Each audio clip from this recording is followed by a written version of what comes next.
ಇಂದೇ ಡೌನ್ಲೋಡ್ ಮಾಡಿ ಮತ್ತು ನಿಮ್ಮ ನೆಚ್ಚಿನ ಶೋಗಳನ್ನು ಆನಂದಿಸಿ.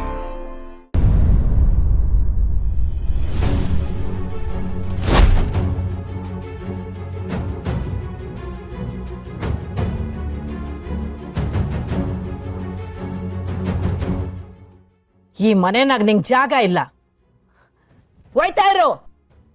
ಏನವ ಹೇಳ್ತಿದ್ಯಾ? ಈಟೊಂದು ಕೋಪ ಯಾಕವ? ಬೇಡವ, ಒಳಕುಂತ್ ಮಾತಾಡಮ್ಮ. ಮಾತಾಡಕ್ಕೆ ಏನು ಉಳ್ದಿಲ್ಲ ಸಿರಿ. ಇಂಥ ಮೋಸಗಾರನ ಈ ಪುಟ್ಟಕ್ಕ ಯಾವತ್ತೂ ಕ್ಷಮಿಸಕ್ಕಿಲ್ಲ.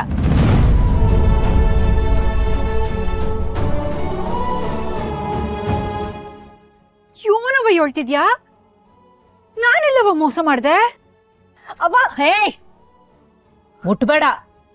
ಈ ಮನೇಲಿರೋ ಯೋಗ್ತೆ ನಿನಗಿಲ್ಲ.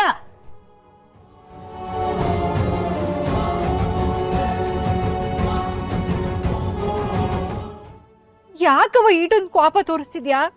ಮನೆ ಒಳಗಡೆ ಬರ್ದಿರೋ ತಿಪ್ ನಾನು ಏನ್ ಮಾಡಿವ್ನೆ? ಇವತ್ತು ಪುಟ್ಟಮ್ಮಿನ ಅರೆಸ್ಟ್ ಮಾಡಕ್ಕೆ ಗುತ್ತಿಗೆ ಆಫೀಸರ್ ಬಂದಿದ್ರು ಸರ್.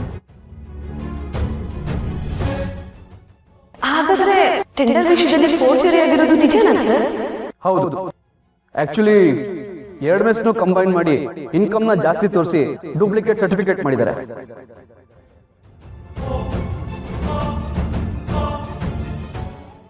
ಇದನ್ನ ನೀವಂತೂ ಮಾಡೋಕ್ ಸಾಧ್ಯ ಇಲ್ಲ. ಒಂದ್ ವೇಳೆ ನಿಮ್ ಮಗಳು ಟೆಂಡರ್ ಪಡ್ಕೊಳ್ಳೋದಕ್ಕೋಸ್ಕರ ಏನಾದ್ರು ಈ ತರ ಮಾಡಿರಬಹುದಾ ಅಂತ ಅನ್ಸುತ್ತೆ. ಟೆಂಡರ್ ಪಡ್ಕೊಳ್ಳೋದಕ್ಕೋಸ್ಕರ ನೀವು ಮೋಸ ಮಾಡಿದೀರ ಅಂತ ಪುಟ್ಟಮ್ಮ ಮೇಲೆ ಆರೋಪ ಮಾಡಿದಾರೆ ಸಹನಕ್ಕ.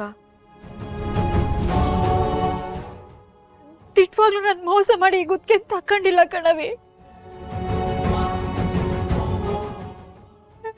ಅವ ಮಾತಾಡ್ಬೇಡ. ಬಾಯ್ ಬಿಟ್ರೆ ಬರೀ ಸುಳ್ಳು ಸುಳ್ಳು ಸುಳ್ಳು. ಮೊದ್ಲು ಗುತ್ತಿಗೆ ತಕೊಂಡಿದ್ರೆ ಮುಚ್ಚಿಕ್ದೆ, ಆಮ್ಯಾಕೆ ಮದುವೆ ಮಂಟಪಕ್ಕೆ ರಾಜ ಹುಲಿ ಬಂದಿದ್ದನ್ನು ಮುಚ್ಚಿಕ್ದೆ, ಈಗ ಮೋಸ ಮಾಡಿದ್ದನ್ನು ಮುಚ್ಚಿಕ್ಕಿದ್ಯಾ? ನಿನ್ನಂತ ಮೋಸಗಾತಿನ ಈ ಪುಟ್ಟಕ್ಕ ಜನ್ಮದಾಗೆ ನಂಬಕ್ಕಿಲ್ಲ.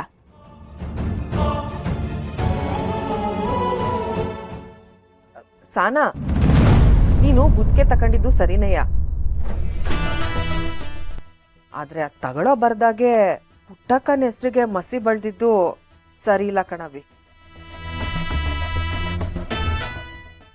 ಏಯ್, ನೀನು ಒಗ್ಗರಣೆ ಹಾಕ್ಬೇಡ, ತೆಪ್ಪಗೆ ನಿಂತ್ಕೊಳ. ನಾನೇನ್ ಒಗ್ಗರಣೆ ಆಗ್ತಿಲ್ಲ ಕಣಯ್ಯ, ಇರೋದನ್ನ ಇದ್ದಂಗೆ ಹೇಳ್ತೀವ್ನಿ. ಸಾನಾ, ರಾಧನ್ ವಿರುದ್ಧ ಗೆಲ್ಲೋದಕ್ಕೆ ನೀನ್ ಈ ತರ ದಾರಿ ಹಿಡಿಬಾರ್ದಾಗಿತ್ತು.